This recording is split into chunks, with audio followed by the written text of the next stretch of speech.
तो अब फिर से कहीं ना कहीं बाजार अनिश्चितता के ग्रिप में जाता हुआ दिखाई दे रहा है। आपकी रणनीति क्या होनी चाहिए, जरा इसको समझते हैं और एक बड़े मेहमान को जोड़ते हैं जो चीजों को जो ग्लोबल बाजारों की जो तस्वीर है आपको बिल्कुल साफ करके बताएंगे। हमारे साथ जुड़ गए हैं आस्क हेज सॉल्यूशंस के सीईओ वैभव सांघवी। वैभव सर, बहुत शुक्रिया आपका समय देने के लिए। स्वागत है आपके 18 स्वदेश पर। वैभव सर, मतलब कैसे आप देख रहे हैं ये सुप्रीम कोर्ट के मूव को, उसके बाद ट्रंप की बौखलाहट को और ग्लोबल बाजारों में जो अनिश्चितता जो पैदा हो रही है इसको? क्या भारतीय बाजार एक फिर से हम उसी जोन में जाएंगे जहां से हम संघर्ष कर रहे थे पिछले 6 या 9 महीने से? आई थिंक अभिषेक, अगर हम देखें तो जो 15% का टैरिफ लगाया है, I think it is standard across as we see at this point in time. जहां मेजर बेनिफिशियरीज हम देखें तो आसियान कंट्रीज हुए हैं और इंक्लूडिंग सम बिट के इंडिया को भी थोड़ा बेनिफिट हुआ है। बट ऑफ कोर्स, जैसे आपने कहा स्टार्टिंग में ही कि हमारी जो कॉम्पिटिटिव एज थी इन टर्म्स ऑफ द टैरिफ्स, जो हम पहले 18% पे थे और बाकी के कंट्रीज 18 से हायर पे थे, वो हमें थोड़ी घटती हुई दिख रही है। Secondly, while tariff on face of it से हमारी कॉम्पिटिटिव डिक्रीज होती हुई दिख रही है, लेकिन दूसरा पहलू हम देखें तो एक्सचेंज रेट की बात करते हैं। और एक्सचेंज रेट में हमने देखा है कि लास्ट 6 महीने या 12 महीने की बात करते हैं तो जहां चाइना की करेंसी अप्रिशिएट हुई है, इंडिया की करेंसी क्लोज टू करीबन 5 से 7% डिप्रिशिएट हुई है। तो ऑफकोर्स वो एज बना रहेगा। बट अगर हम लार्जर पॉइंट की बात करते हैं ये इवेंट को लेकर, ये 15%, हमें ये भी समझना चाहिए कि ये 15% अगर हम फ्लैट उन्होंने किया है 10% से 15%, उसके पीछे का कारण या तर्क क्या है?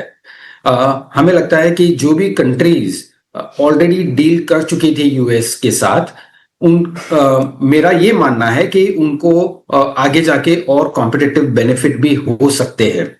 ये स्पेकुलेटिव है, but at this point in time the reason is कि वो 15% मैक्सिमम टैरिफ सभी कंट्रीज को देंगे और जिसके साथ भी ट्रेड डील्स हुई हैं वहां से 15% से थोड़ी बेहतर भी हो सकती है आगे जाके। So it is very interesting. हमें देखना पड़ेगा कि आगे जाके कैसे नई नई इंफॉर्मेशन आती है और उसी के बाद वो आकलन करके मार्केट में व्यू बनाना चाहिए। वैभव सर, एक और चीज है, क्या आपको लगता है कि जो कुछ भी ट्रेड डील्स, जो कुछ अरेंजमेंट बाकी देशों के अमेरिका के साथ बने हैं वो फिर से रीनेगोशिएट होंगे और जो डील्स पहले हुई हैं अब वो उतने रेलेवेंट नहीं रह गई हैं?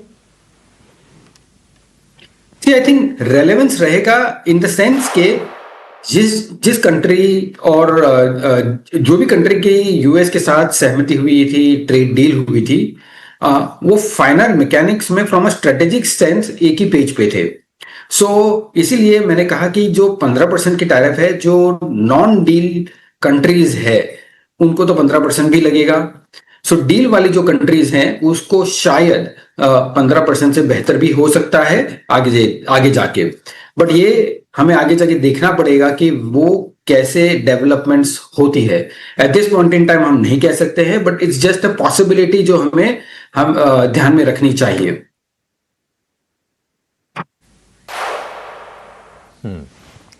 वैभव सर, तो बाजार की चाल यहां से क्या होगी? क्योंकि बाजार के लिए एक बड़ा ओवरहैंग तो ये ट्रेड डील ही थी। ट्रेड डील हमने स्ट्राइक कर ली, आज से तो वॉशिंगटन में बाकायदा बैठक होने वाली थी और उस पर मुहर भी लग जानी थी।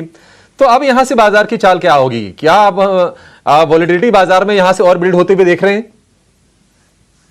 आई थिंक बाजार की अगर चाल की बात करते हैं तो काफी वेरिएबल्स पे डिपेंडेंट करता है, इंक्लूडिंग कि हमारा ग्रोथ कैसा है, ओवरऑल इकोनॉमिक ग्रोथ कैसा है, हमारी जीडीपी कैसी है, हमारा earnings from a corporate stand point कैसा है। अगर हम एक के बाद एक वेरिएबल्स को देखते हैं तो from a medium to longer term perspective हर एक पहलू ठीक बैठ रहा है। जैसे कि हमारी जीडीपी ग्रोथ बहुत ही बेहतर है और जब हम जीडीपी कॉन्स्टिट्यूएंट्स की बात करते हैं तो exports plus consumptions plus investments की बात करते हैं। इन्वेस्टमेंट्स ऑलरेडी थे, कंजम्पशन में काफी पुश किया हुआ है गवर्नमेंट ने और लास्टली जब ट्रेड डील्स हो जाती हैं तो एक्सपोर्ट्स भी फॉल इन प्लेस हो सकती है। So from a GDP growth perspective हम काफी अच्छा दौर या अच्छा पीरियड आ सकता है from next 12 to 24 months perspective. उसी के साथ आई थिंक अर्निंग स्टोरी भी बेहतर होनी चाहिए, और हमने इनिशियल अर्निंग्स मोमेंटम देखी हैं लास्ट क्वार्टर में और लास्ट 2 क्वार्टर्स में। अगर ये बरकरार रहती है तो अगर हम 15-16% अर्निंग्स ग्रोथ करते हैं नेक्स्ट ईयर, तो हमें लगता है कि from a market perspective situation बेहतर हो सकती है। लास्टली जो वेरिएबल नहीं है in place at this point in time वो है एफपीआई फ्लो।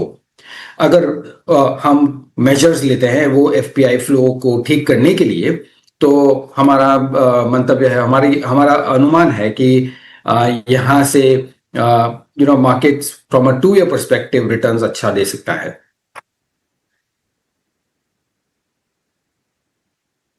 वैभव सर, अगर आपकी कंप्लायंस अलाउ करे तो क्या आप आईडीएफसी फर्स्ट बैंक पर व्यू दे पाएंगे, क्योंकि इनके चंडीगढ़ के ब्रांच में 590 करोड़ रुपए के फ्रॉड की खबर आई। शेयर हमने देखा कि आज 20% के लोअर सर्किट पर चला गया, और ये जो फ्रॉड की जो रकम है, जो इनका FY26 का जो एस्टिमेटेड जो प्रॉफिट है उसका लगभग 20% या उससे ज्यादा का है। हालांकि बाजार ने उसको कहीं ज्यादा सीवियर पनिशमेंट आज दी है मार्केट कैप के, अगर हम टर्म्स में देखेंगे। ये ओवर रिएक्शन है या फिर थोड़ा सावधान रहने की अभी भी जरूरत है शेयर में आज की पिटाई के बाद? अभिषेक, अनफॉर्चुनेटली जैसे आपने कहा, हमारा compliance would not probably allow on commenting on one specific name, so I would refrain from doing that. ठीक है वैभव सर, एफआईज की वापसी को लेकर भी कयास लगाए जाते रहे हैं कि हमारे यहाँ वैल्यूएशंस थोड़े से सॉफ्ट हो गए। इसके अलावा हमने देखा कि Q3 की अर्निंग्स भी बढ़िया ही निकल के आए। अगर हम ओवरऑल अर्निंग पिक्चर की बात करें तो आपने कैसी रीड किया है अर्निंग सीजन को, और कोई सिल्वर लाइनिंग जो आपको नजर आई हो? नहीं, ऑफ कोर्स अर्निंग सीजन बेहतर रहे हैं। अगर लास्ट क्वार्टर की बात करते हैं, in fact not last only quarter, last 2 quarter की अगर बात करते हैं तो अर्निंग्स अच्छी रही हैं। और ये 2 क्वार्टर की अर्निंग्स एक्चुअली हम देखें तो 5 क्वार्टर के डाउनग्रेड के बाद अच्छी हुई है। नाउ ये रीजन भी हमें समझना चाहिए कि जब जीडीपी ग्रोथ अच्छी तरह से होता है तो उसका follow up on the corporate earnings generally lag से होता है। हम ये इनिशियल साइंस देख रहे हैं कॉर्पोरेट अर्निंग अच्छी होने की, और हमें लगता है कि ये at least for the next 2 years, जो कि क्योंकि बेस भी अच्छा है और हम वाइडर यूनिवर्स को देखते हैं, तो हमें लगता है कि ब्रॉड बेस्ड अर्निंग ग्रोथ भी हो सकती है। सो अर्निंग्स ग्रोथ के लिए हम बुलिश हैं at least for the next 2 years. Lastly, जैसे आपने कहा कि एफपीआई फ्लो, और ये पहलू है जो हमें बहुत ही थोड़ी अच्छी तरह से सोच विचार कर गहन करके इनका अनुमान लगाना है। क्योंकि अगर हम देखते हैं कि 2022 के बाद जब फेड ने इंटरेस्ट रेट्स को हाइक किया था, तब से हम नेगेटिव फ्लो देखे आ रहे हैं। जनरली ऐसा होता है कि जैसे ही मार्केट में और ग्लोबली में फेड के रेट्स कम होते हैं तो यू फाइंड कि जो पैसा जनरली इमर्जिंग मार्केट्स में जाता है, और इमर्जिंग मार्केट्स में इंडिया भी इंक्लूडेड है। बट लास्ट 1.5 ईयर्स में जब रेट घटे हैं तो इंडिया एक बेनिफिशियरी नहीं रहा है, प्योरली बिकॉज काफी फ्लोज हम चाइना, ताइवान और कोरिया में देखे हैं in terms of the shifting of flows, क्योंकि वैल्यूएशन उसके सस्ते थे, हमारे थोड़े महंगे थे over a longer period of time, और from a net return expectations perspective हम सब ऑप्टिमल थे as compared to those countries. अब हम ऐसी सिचुएशन में पहुंचे हैं जहां अर्निंग्स ग्रोथ बेहतर है, वैल्यूएशन रीजनेबल है। सो हमें लगता है कि just a matter of time जहां एफपीआई का फिर से इंटरेस्ट इंडिया में आना शुरू होना चाहिए। हमें नहीं मालूम कि 15 दिन में होगा या महीने में होगा, but at least next medium term के पर्सपेक्टिव से देखते हैं तो हमें ये ठीक लगता है।